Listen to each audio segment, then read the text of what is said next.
welcome back to the Witchy Wellbeing. Today, as my first official video, I wanted to start with spiritual wellbeing. Like, what is it?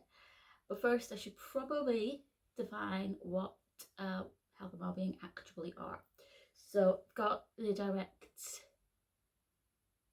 definition by WHO, the World Health Organization, if you're not sure who are. Right in front of me. So it says the WHO Constitution states health is a state of complete physical, mental and social well-being, and not merely the absence of disease or infirmity. That bit is super crucial. If you have the disease or infirmity, it does not mean that you do not have good health or well-being. There are about 7 or 9, depending on where you look, pillars of well-being. They are physical, mental/emotional, environmental, social, intellectual, occupational, and of course spiritual. But those are the 7. So today we are going to focus on spiritual well-being. Now, if you have come over from my website/blog, you'll already know this, but I'm just gonna got the actual post up here. So if you need a transcript or prefer to read, I'll have this linked. So when I was actually learning about the pillars of well-being, there was actually a couple that I was shocked about. Occupational, environmental, financial is another one I don't think I mentioned, and spiritual. I mean, you might not think of yourself as spiritual. I mean, you probably are, or you probably do if you are here watching this video, or if you are into witchcraft, because witchcraft is a form of spirituality. But a lot of people probably don't consider themselves spiritual if they don't consider themselves religious. So I mean, how can you be spiritually healthy if you're not religious? So Rollins actually defines spiritual wellness as a person who seeks harmony and balance by openly exploring the depth of human purpose, meaning, and connection through dialogue and self-reflection. Essentially, what that means is you're seeking meaning in your life and constantly working on inner self-reflection, growth. You're not like stagnant as a person. But it is a bit more than that. It's about believing in something bigger than yourself, even if there's no proof, So like religion, there's something bigger than yourself. You need to have meaning in your life and working towards that. And it's also really important to know that you're not in control of everything. You don't know everything. Also, according to Teach in the Territory, spiritual well-being relates to our sense of self-meaning and purpose. It can include our connection to culture, community, spirituality and or religiosity, and includes the beliefs, values, mental models and ethics we hold. So defining beliefs as I'm just going to quote this because I think this paragraph that I wrote is really important. Defining beliefs as assumptions we trust, values is the things we view as important in the way we live our lives, i.e. honesty, trust and confidence. And finally, mental models as the complex representations of the world, which thus guides our behaviours. This, I think, is the perfect way of describing spiritual well-being. It's the community we live in, the way we view the world, and the connection we feel to ourselves and the world and universe around us. What's considered spiritual? Obviously, now you know what spirituality is, or spiritual wellness is, even. Um, we can consider what actually is spiritual. I mean, we've obviously got the obvious ones of religion and prayer, witchcraft practices, meditation, which is, if you're not aware, is taken from Buddhism. It has become very westernized, but it is a Buddhist practice. But there are many other things that can be considered. So if you're not into any of that, so first of all, if we think about community, you finding a community you relate to and encourages you to grow, which is extremely important. Like, it's not just people who will passively let you do things that they know aren't right for you. They will tell you if it's not something you should be doing. They will encourage you to grow and improve as you are. So, you know, think of things from the nerd culture. I personally am a huge nerd, depending on how you define nerd, but like, I'm a massive book lover and watched some anime, and I was really into Marvel, not so much anymore. Things like that. So think of Comic Con, for example, like a church.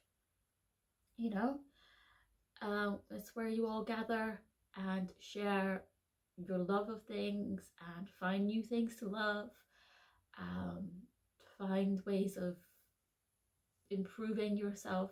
For example, another thing could be a book club or a sports club. These all form bonds with people. You discuss the sport, book, movie, anything in depth, and you relate to each other, and they're often the ones there for you when you need them most. Another thing could be finding something from your culture that you really resonate with. Could be the way you dress, the food you eat, or activities or holidays. I.e., if you are into the Sabbats, that's really important. Like the holidays around witchcraft, paganism, and Wiccan, you know, connect with your culture and finding community are key to spirituality. They really help you connect to yourself. Like, as I've gotten more and more into witchcraft, I have become more confident in myself and happier. Another option is to learn something, particularly self-improvement. There's a lot of things you can do. There's like self-help books you can read. There's plenty of videos on YouTube you could watch. Things that help you improve who you are. You can learn a language to connect with more people. You can improve your self-esteem, anxiety, or even your finances. They count. Like, learning about your finances and improving your finances actually counts as spirituality. But don't discard learning for learning's sake. Find a topic you love and read about it, practice it, embrace it. There is sites online. I'm going to link one in the description that I actually use a lot that has a wide variety of courses. I actually learned how to read tarot on it. And there's a few other self-developmental. There's a whole section dedicated to self-improvement. But there's also languages on there, business type things on there. So many things. And the last thing I've got on here is to learn about yourself. In witchcraft, this is considered shadow work, which I will talk more about. I'm currently looking into shadow work, actually. Like, it's something I've become interested in. But But yeah, shadow work, it doesn't have to be that intense though. You can learn what makes you happy by sitting and writing or thinking about it. You can try new things, like new styles of clothes, new shoes. You can consider the types of people that you want to be around, the types of personalities that you want to be around. Learning about yourself is ongoing. Humans, we're ever evolving. We go through phases. We all go through phases of life. I've got an example that I've got right here is where you can enjoy reading a certain genre, and then suddenly if you read one more book in that genre, you'll scream. So you have to go to a different one. But then you'll go back to it. Like that's the thing about humans. Like, you can try something new, but you don't have to stick with it. If you find that it's not for you, you don't have to continue it. Something else is like think about your morals and your views. Like, there are things that I was super passionate about in terms of morals that I no longer am, because I have learned it's okay to change. It's okay to learn new things and realize that your previous thoughts no longer align with you. And it's okay to go back to it as well. If you change opinions about something and then someone changes your opinion again, like that's fine. That's okay. Whatever it is, change is great. Change means you are growing, you are learning about yourself, about the world, so many things. And that is spirituality in a nutshell. That is spiritual. Yeah. I mean, yes, you probably are spiritual if you're watching this, because witchcraft is considered spiritual. But it's nice to know that there are many ways of practicing your spirituality. That doesn't have to be It doesn't even have to be witchcraft. It can be anything about yourself. I personally think that witchcraft is actually learning about yourself and growing as a person.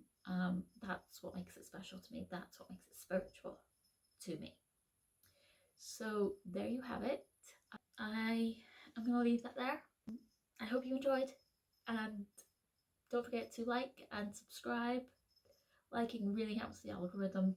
And I'd love it if you could comment your opinion on spirituality.